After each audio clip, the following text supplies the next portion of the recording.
أعوذ بالله من الشيطان الرجيم بسم الله الرحمن الرحيم نحمده ونصلي على رسوله الكريم اما بعد. میرے بھائیوں، میرے دوستوں، بزرگوں، آج بعد نماز فجر آپ کے سامنے نماز کے تعلق سے فضیلت کا بیان میں آپ کے سامنے کر رہا ہوں. بغور سماعت فرمائے. عبد الرحمن بن غنم رضی اللہ عنہ نبی کریم صلی اللہ علیہ وسلم سے روایت کرتے ہیں کہ آپ صلی اللہ علیہ وسلم نے فرمایا، جو شخص نماز فجر اور مغرب کے بعد مڑنے اور پاؤں سیدھا کرنے سے پہلے 10 بار یہ دعا پڑھے گا، لا الہ الا اللہ وحدہ لا شریک لہ لہ الملک ولہ الحمد یحیی ویمیت وہو علی کل شیء قدیر.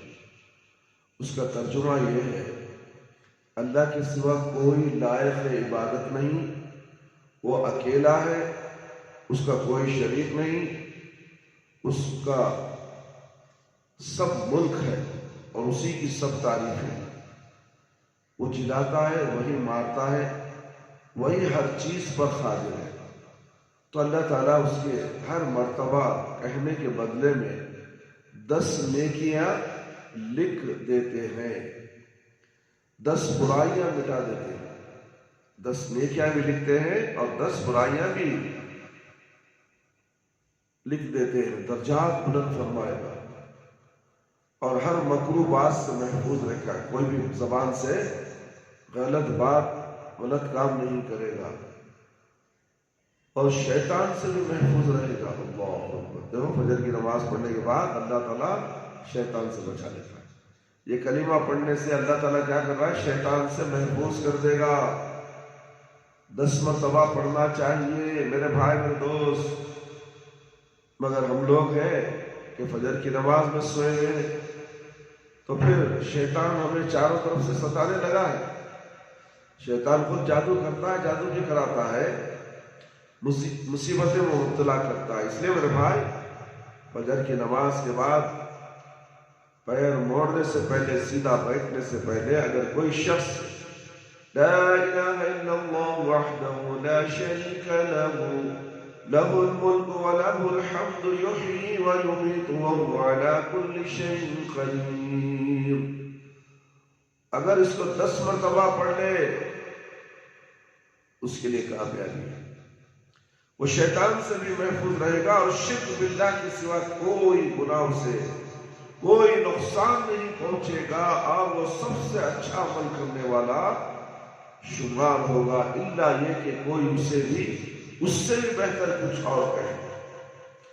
اسے احمد نے صحیح ترغیب حدیث نمبر 270 پر 4.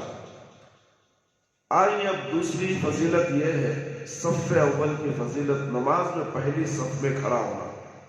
ابو ہریرہ رضی اللہ عنہ بیان کرتے ہیں کہ رسول اللہ صلی اللہ علیہ وسلم نے فرمایا، اگر لوگوں کو یہ معلوم ہو جائے کہ اذان کہنے اور پہلی صف میں شامل ہونے پر کتنا ثواب ہے، کتنا ثواب ہے، پھر سوائے قرآن اندازی کہ کوئی صورت نہ پائے تو ضرور قرآن اندازی کرے. صحیح بخاری حدیث نمبر 615، صحیح مسلم حدیث نمبر 470 پر 3. فجر کی نماز میں ہو، 5 وقت کی نماز میں ہو، اگر اس کی فضیلت کا علم ہو جائے تو لوگ زیادہ ہیں تو پہلی صف میں کھڑنے کے لیے کیا کرنا ہے؟ قرآن اندازی نام کی چٹیاں رکھ کر اس کو اٹھایا جائے گا، پھر اس چٹی میں سے کس کا نام آئے گا اس کو پہلی صف میں کھڑایا جائے گا. اللہ اکبر. اتنی فضیلت ہے پہلی صف کی. میرے بھائی، میرے دوست، نعمان بن بشیر رضی اللہ عنہ کہتے ہیں کہ میں نے رسول اللہ صلی اللہ علیہ وسلم کو یہ ارشاد فرماتے ہوئے سنا کہ اللہ تعالیٰ اس کے فرشتے بھی پہلی صف اور اگلی صفوں پر رحمت بھیجتے ہیں. پہلی صف میں کھڑنے والے کو کیا کرتی؟ رحمتیں بھیجتے. کون؟ فرشتے میرے بھائی میرے دوست. آئیے اور ایک بات آپ کے سامنے پیش کروں، صفوں کو ملانے کی فضیلت. عائشہ رضی اللہ عنہا سے روایت ہے کہ رسول اللہ صلی اللہ علیہ وسلم نے فرمایا، اللہ تعالیٰ رحمت اور اس کے فرشتے صفوں کو ملانے والوں کے لیے دعائے رحمت کرتے ہیں. صفوں کو ملانے والے، صفوں کو ملانے کا مطلب کیا؟ پیر سے پیر لگانا، مل جل کر کھڑے ہونے کو. اللہ اکبر. فرشتے صفوں کو ملانے والوں کے لیے دعائے رحمت کرتے ہیں. بہت سے مساجد کے اندر الگ الگ کھڑے ہوتے ہیں، تو فرشتے کہاں سے رحمت کی دعا کریں گے ان کے لیے؟ اے مسلمانوں غور تو کرو، حدیث کیا بتا رہی ہے کہ صفوں کو ملا کر مل کر کھڑے ہو جاؤ، پیر سے پیر کندھے سے کندھا ملاؤ. اور یہاں تک کہ حدیث میں ہے کہ چونا گچھ دیواروں کی طرح، جیسے کہ انگلیاں دونوں جا کر مل گئے، اس طریقے سے مل کر کھڑے ہو جاؤ تاکہ تمہارے دلوں میں محبت پیدا ہو اور رحمت نازل ہو. اسے ابن ماجہ، ابن حبان، ابن خزیمہ نے، حاکم نے روایت کی. ابن حبان کی روایت میں یہ الفاظ میں ہے کہ جو صفوں میں کسی خلا کو پرو کرے گا اللہ تعالیٰ اس کے ذریعے ایک درجہ بلند کر دے گا. جو صف میں جو جگہ خالی ہوتی ہے پیروں کے پاس اسے ملا لے گا تو اللہ تعالیٰ اس کے درجے کو بلند فرمائے گا. مگر اکثر مصلیان کرام جب صفوں میں کھڑتے ہیں جو صف سے ملانے کے قائل نہیں ہے، اگر کوئی بندہ پیر سے پیر لگا تو پیر ہٹا لیتے ہیں. اللہ میرے بھائی ایسا نہیں ہے، پیر سے پیر ملاؤ تاکہ تمہاری نماز مکمل ہو. عائشہ رضی اللہ، دیکھیے صحیح ترغیب حدیث نمبر 849 ہے. عائشہ رضی اللہ عنہا کہتی ہے کہ رسول اللہ صلی اللہ علیہ وسلم نے فرمایا، جو شخص صفوں میں کسی خلا کو پر کرے گا اللہ تعالیٰ اسے ایک درجہ بلند کرے گا اور جنت میں اس کے لیے ایک گھر بنا دے گا. پیر سے پیر ملانے میں جنت میں گھر. یہاں تو انکار کر رہے ہیں کہ پیر سے پیر نہیں ملائیں گے، ہمیں جنت نہیں چاہیے. ہمارے ملا نے کہا، ہمارے مولوی صاحب نے کہا، ہمارے اماموں نے کہا، ہمارے مذہب میں، ہمارے مسلک میں پیر سے پیر ملانا نہیں. ہمیں جنت نکو تو چلو، ہمیں کیا کریں گے. مگر عائشہ رضی اللہ تعالیٰ عنہ کی حدیث کا جھوٹی ہو سکتی ہے کہ عائشہ ام المومنین عائشہ رضی اللہ تعالیٰ عنہ کیا غلط بیان کرتی ہے؟ کیا یہ حدیث غلط ہے؟ اے حدیثوں کو چھوڑنے والوں، اپنے ملا مولویوں کی باتوں کو سن کر اس پر عمل کرنے والوں، حدیث کو چھوڑنے سے اسلام سے خارج ہو جاؤ گے. ملا اور ملا کی باتوں کو چھوڑنے سے تمہیں کوئی گناہ نہیں ہوگا میرے بھائی. اللہ اکبر، اللہ اکبر. اسے طبرانی اوسط صحیح ترغیب حدیث نمبر 503 میں روایت کیا گیا ہے. برا بن عازب رضی اللہ عنہ سے روایت ہے کہ رسول اکرم صلی اللہ علیہ وسلم نے ارشاد فرماتے ہیں، اللہ تعالیٰ اور اس کے فرشتے ان لوگوں پر رحمت بھیجتے ہیں، اللہ بھی اور فرشتے بھی ان لوگوں پر رحمت بھیجتے ہیں جو پہلی صفوں کو ملاتے ہیں. اور وہ خدم اللہ کو سب سے زیادہ محبوب ہے جو صف ملانے کے لیے بندہ اٹھاتا ہے، اٹھا کر بازو پیر لگاتا ہے. وہ پیر کو اللہ پسند کرتا ہے. دیکھو کتنی فضیلت ہے. احادیث پڑھو میرے بھائی، اگر پڑھنا نہیں آتا سنو تو صحیح. حدیث کیا کہتی ہے؟ اللہ کے نبی صلی اللہ علیہ وسلم کا نمازوں میں عمل کیا ہے؟ اسی لیے کہا گیا ہے صلو کما رأیتمونی اصلی، نماز ایسی پڑھو جیسے مجھے پڑھتے ہوئے دیکھا. یعنی پیارے نبی صلی اللہ علیہ وسلم کو پڑھتے ہوئے دیکھا ہے. وہ نمونہ پورا احادیث میں موجود ہے. کیا آپ کو احادیث سے چڑ لگتی ہے؟ ملا مولوی کی باتیں تمہیں پیاری ہے، پیارے نبی صلی اللہ علیہ وسلم کی باتیں تمہیں پیاری نہیں، تو پھر تم کہے کہ مسلمان. افسوس ہوتا ہے میرے بھائی میرے دوست، ابو داؤد نے صحیح ابن خزیمہ کی روایت میں ختم کا ذکر نہیں ہے، ملاحظہ ہو صحیح ترغیب 504۔ اور ایک اہم بات آپ کے سامنے پیش کی جا رہی ہے، وہ یہ ہے میرے بھائی میرے دوست، بہت سی باتیں ہم نے آپ کے سامنے پیش کی ہے، اور ایک اہم بات یہ ہے کہ امام کے پیچھے، امام جب نماز پڑھاتا ہے اس کے پیچھے آمین کہنے کی فضیلت کیا ہے؟ اللہ اکبر۔ لوگ آمین کہنے کی بھی کنجوسائی کرتے ہیں۔ امام جب وَلَضَّالِّينَ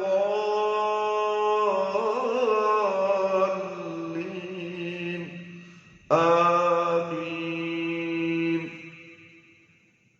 ابو ہریرہ رضی اللہ عنہ سے روایت ہے کہ رسول اللہ صلی اللہ علیہ وسلم نے فرمایا جب امام غَيْرِ الْمَغْضُوبِ عَلَيْهِمْ وَلَا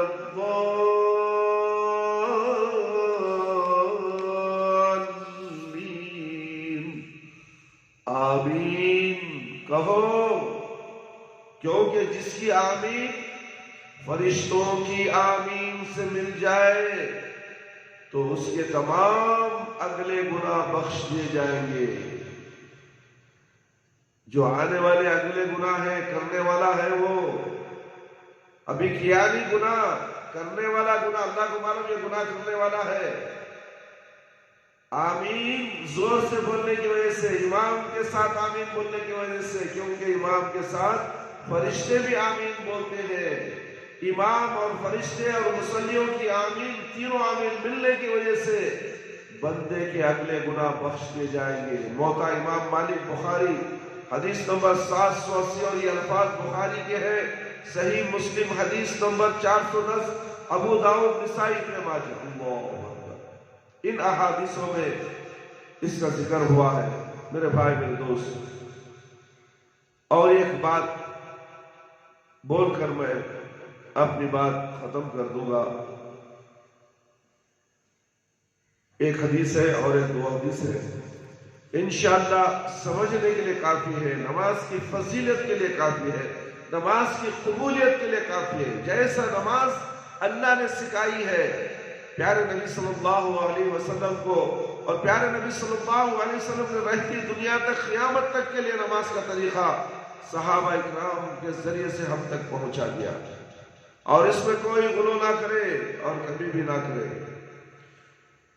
نماز میں ربنا ولک الحمد کہنے کی فضیلت، رفع بن رافع زرخی رضی اللہ تعالی عنہ سے روایت ہے کہ ہم لوگ رسول اللہ صلی اللہ علیہ وسلم کے ساتھ نماز پڑھ رہے تھے، جب آپ نے رکوع سے سر اٹھایا اور کہا سمیع اللہ لمن حمدہ، سمیع اللہ لمن حمدہ، اللہ نے اس بندے کی سن لی جس نے اس کی حمد کی، تو آپ کے پیچھے مقتدیوں میں سے ایک شخص نے کہا ربنا ولک الحمد حمدا کثیرا طیبا مبارکا فیہ، اے ہمارے رب آپ ہی کے لیے ہے ساری حمد اور بہت زیادہ حمد، بہت پاکیزہ اور مبارک حمد۔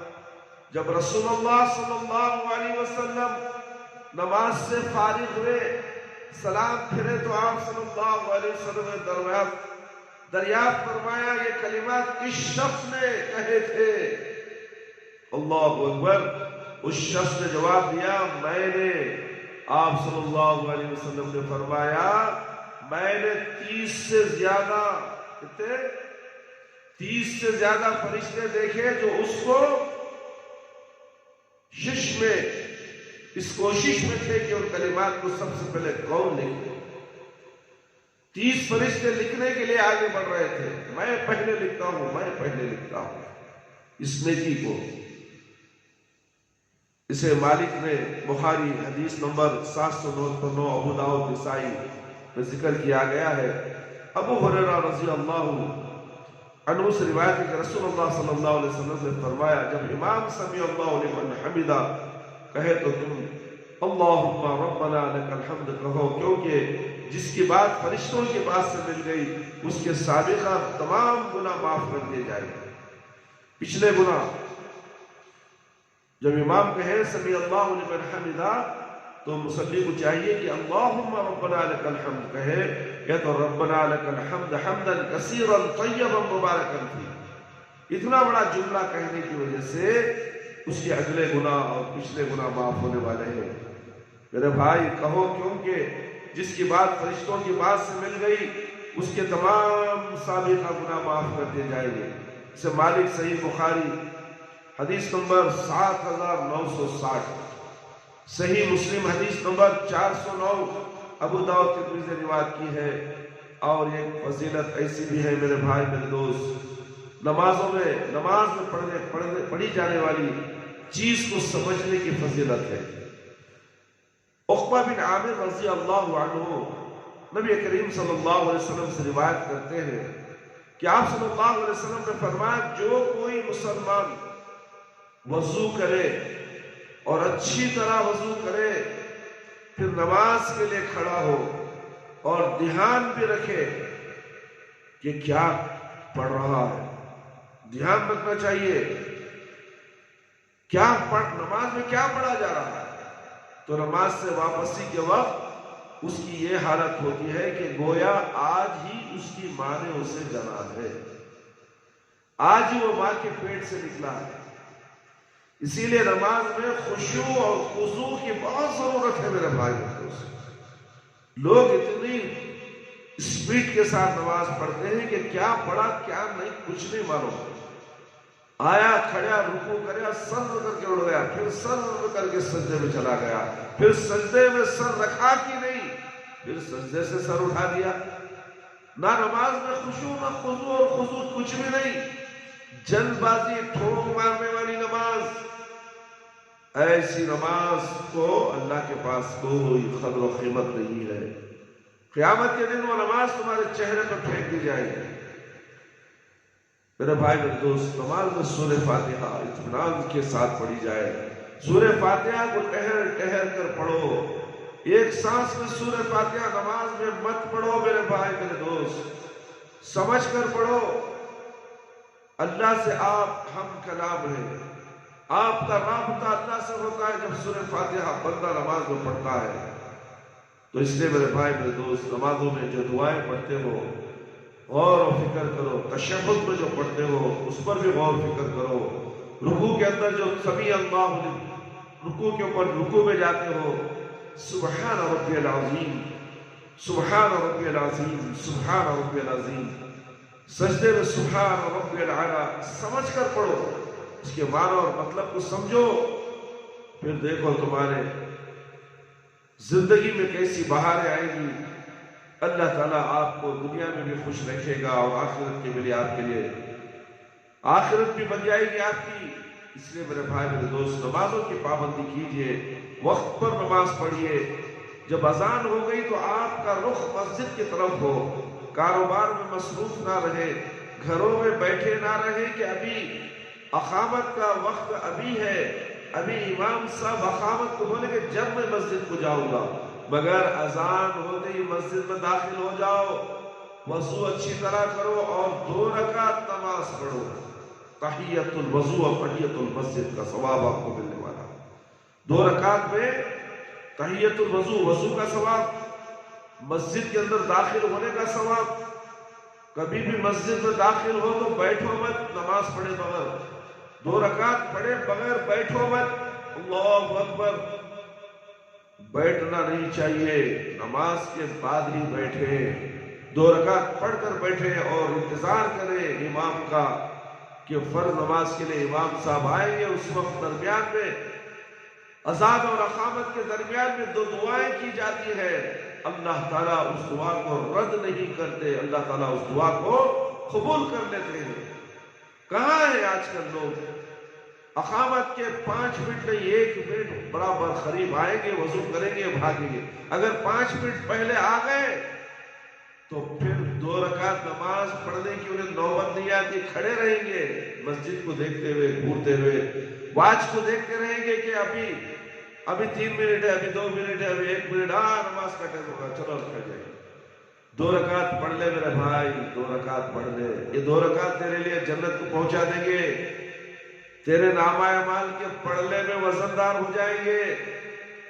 اور ہر نماز کے بعد لا الہ الا اللہ وحدہ لا شریک لہ لہ الملک ولہ الحمد یحیی ویمیت حی لا یموت.